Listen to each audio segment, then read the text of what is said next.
历史改写得太快，如果你跟不上科技的话，日本的汽车在1980年代的时候 ，Toyota 横扫了全世界。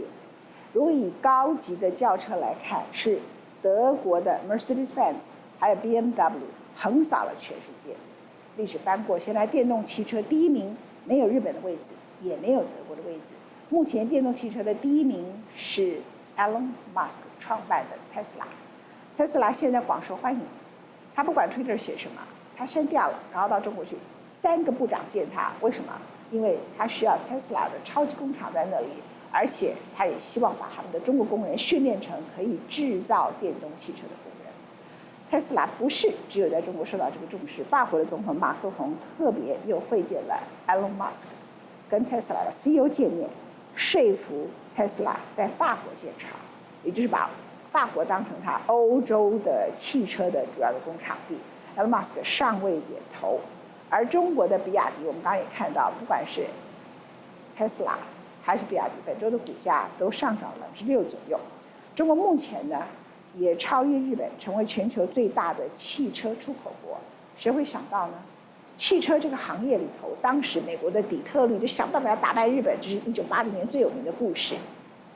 而川普时代还说，我要让美国纽约的 Fifth Avenue 第5大道连一台 Mercedes-Benz 都没有，他的敌人只有 Mercedes-Benz。他没有想到整个电动汽车的趋势一起来，曾经的第1名、第2名都没有了，不管是在一般中级的轿车还是高阶的轿车里头，所有的第1名都翻牌都不见了。而目前中国居然会成为全世界最大的汽车出口国，其中最重要的就是电动汽车。在2021年的时候，它的出口的比例在全世界25%。今年全球出口的电动车里头，35%来自于中国。而比亚迪今年在中国自己内部，过去我们到中国大陆去看到叫大众汽车，台湾翻成叫福斯汽车 Volkswagen， 他们翻成叫大众汽车，到处都是，每一个到处都是大众汽车。比亚迪已经取代了 Volkswagen， 成为最大的汽车制造商。所以以前我们说30年风水轮流转，但如果以汽车来讲，就叫40年，主要就是科技的改变，电动汽车。The newest challenge to America's auto industry is coming from China. The number of Chinese auto exports jumped by more than half over the past 2 years. It has joined Japan, Germany, and the U.S. as one of the world's top vehicle exporters. 中国官方数据显示，今年第1季度，中国汽车出口107万辆，同比增长58%，而日本则出口了95万辆。其中被称为中国出口新3样之一的电动车表现尤为亮眼。10 years ago, China exported a tiny number of cars relatively. Today, it is the world's leading exporter of automobiles, handily ousting Japan from that position. It is especially strong in electric vehicles. 2 of every 3 EVs made in the world are made in China. 你的下一辆电动车很可能是中国制造。如果你住在美国以外的地方，这种几率就更大了。美国《华尔街日报》也如此评论中国电动车的出口实力。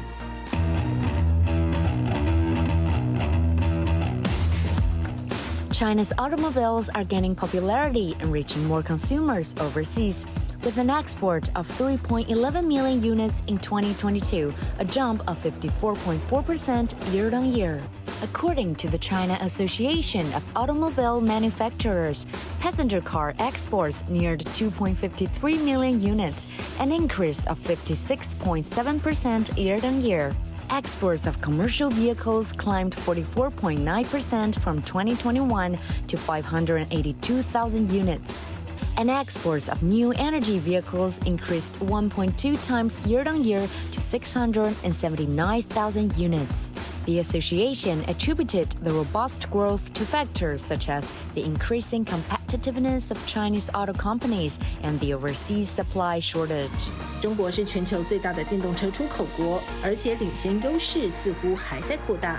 根据国际能源署 IEA 的数据，2022年全球出口的电动车中约有35%来自于中国，而2021年这个比例为25%。With its electric car set to power ahead into the European market, does the future of e-mobility belong to China? they have their products ready, and they have a plan to conquer the European market. Why are brands like NIO and their innovative marketing strategies years ahead of European automakers? Schon die letzten 20 Jahre, da wurde einfach immer wieder ganz viel getan, diese Industrie wirklich bewusst aufzubauen. How did BYD manage to overtake previous market leader Tesla and become the biggest e-car maker on the planet? They control the whole value chain of the electric car. It's a very problematic situation for the European car manufacturers. Do Germany and Europe even stand a chance of catching up with the competition from China? Or have they been left in the dust for good? So that is really a change of the times, yeah. 华尔街日报分析指出，虽然中国汽车制造商在内燃机时代从未赶上外国同行，但说到电动车这种新技术，就是另外一回事了。When it comes to expanding its electromobility industry, China has evidently done a number of things better than countries in Europe, including Germany. The Chinese government has nearly a decade ago recognized that the new game, it's not the combustion engine anymore, the new game is electrified mobility. And they have set industry politic frameworks and also financial aids in order to motivate the local industry to develop a compelling offer. And now, after many years of development, the products and the efforts are ripe. And with an eye on maximizing self-sufficiency, China introduced a rash of state subsidies, covering R&D for all e-mobility components, offering buyer incentives, speeding up the certification process compared to non-electric models, and last but not least, double the number of charging stations than the rest of the world combined, with some of them in Beijing, for example, accessible to drivers at zero cost. Having a steady supply of required raw materials, maybe for batteries, maybe for electric motors, or you name it. I think this is a key task for the government. They control the whole value chain of the electric car, including also the batteries. Especially in the field of battery technology, several breakthroughs and advancements have been made by the Chinese industry. In addition to setting new standards with its innovative lithium iron phosphate batteries, BYD also makes electric motors and chips, all under the same roof. The world's biggest e-car manufacturer has a wide range of models. European drivers can choose from the Han luxury sedan, the Tang SUV, and a small compact called Atto 3, and they cost up to a third less than their respective European rivals.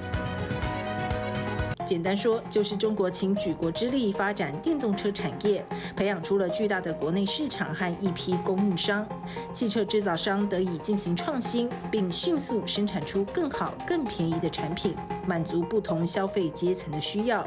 这也让电动车的龙头老大特斯拉倍感威胁。Well, BYD has a weapon that Tesla doesn't have. BYD is selling extended range hybrids. Tesla can't even counter that move. BYD outsells Tesla 2-to-1 in the pure battery electric business here in China.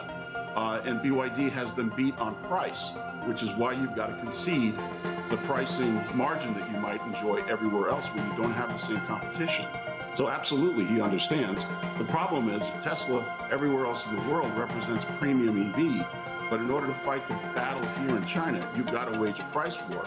And generally, price wars are won by companies who can price you. And right now, Tesla is not the lowest price competitor in the market. So they're losing market share, have been losing market share. China is firmly in the fast lane and has already left the floundering European car industry in its wake.